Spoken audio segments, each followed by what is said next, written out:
आज हम अपनी वीडियो में बात करने वाले हैं इतिहास के उस वैज्ञानिक के बारे में जिसने एक मरे हुए जीव को फिर से जिंदा करने की कोशिश की और वे उसमें सफल भी हुआ।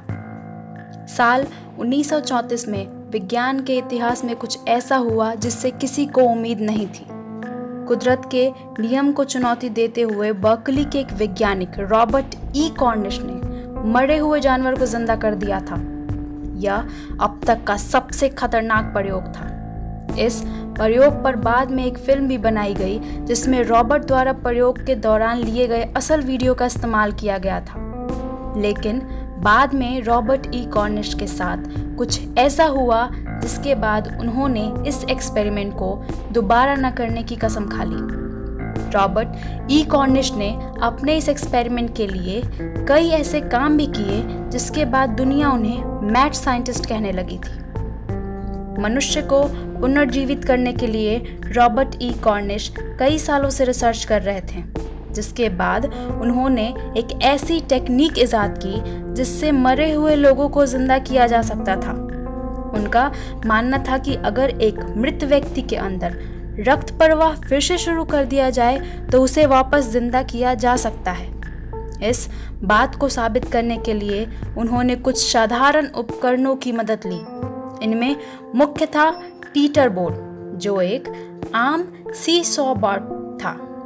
इस प्रयोग में रॉबर्ट मरे हुए व्यक्ति को टीटर बोर्ड पर लिटाकर जोर जोर से घुमाते थे, जिससे शरीर के अंदर रक्त प्रवाह वापस से शुरू किया जा सके। इस प्रयोग को सफल बनाने के लिए उसने मेडिकल प्रक्रिया भी आजमाई, लेकिन उसमें उन्हें सफलता नहीं मिली। इस प्रयोग में असफल होने के बाद रॉबर्ट ने इस एक्सपेरिमेंट को जानवरों पर करने की ठानी।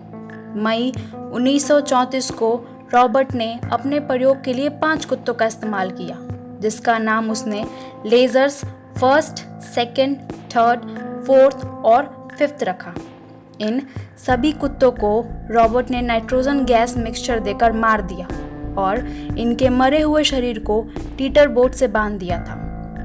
इसके बाद इन कुत्तों के शरीर में इंजेक्शन की मदद से एक ऐसा मिक्सचर डाला गया जिसमें एड्रेनालाइन घुला था। इसके बाद उनके मुंह में मशीन की मदद से ऑक्सीजन सप्लाई किया गया। इस दौरान बोर्ड को आगे पीछे घुमाया जा रहा था ताकि ये मिक्सचर आसानी से उनके शरीर में घुल जाए। इस एक्सपेरिमेंट के बाद पहले 3 कुत्ते कुछ समय के लिए जिंदा हुए, वापस फिर वे कोमा में चले गए। हालांकि लेजर 4th और 6th को सफलतापूर्वक पुनर्जीवित कर लिया गया। साल 1935 में मॉडर्न मैकेनिक्स में छपे एक आर्टिकल के अनुसार पुनर्जीवित होने के बाद लेजर 4 किसी सहारे के बिना खड़ा नहीं हो पाता था। वहीं 5वां कुत्ता लेजर 5 केवल 4 दिनों में ही वापस नॉर्मल हो गया। हालांकि इस एक्सपेरिमेंट के बाद ये दोनों कुत्ते कब तक जीवित रहे इसका पता किसी को भी नहीं चल पाया है। साल 1934 में डॉक्टर कॉर्निश के इस एक्सपेरिमेंट पर एक फिल्म भी बनाई गई जिसका नाम था लाइफ रिटर्न्स। इस फिल्म में खुद रॉबर्ट ने काम किया था। साथ ही इस फिल्म में रॉबर्ट द्वारा प्रयोग के दौरान लिए गए असली वीडियोस का इस्तेमाल किया गया था, जिस वजह से यह फिल्म का काफ़ी विरोध भी हुआ था। यह फिल्म आज भी YouTube पर मौजूद है।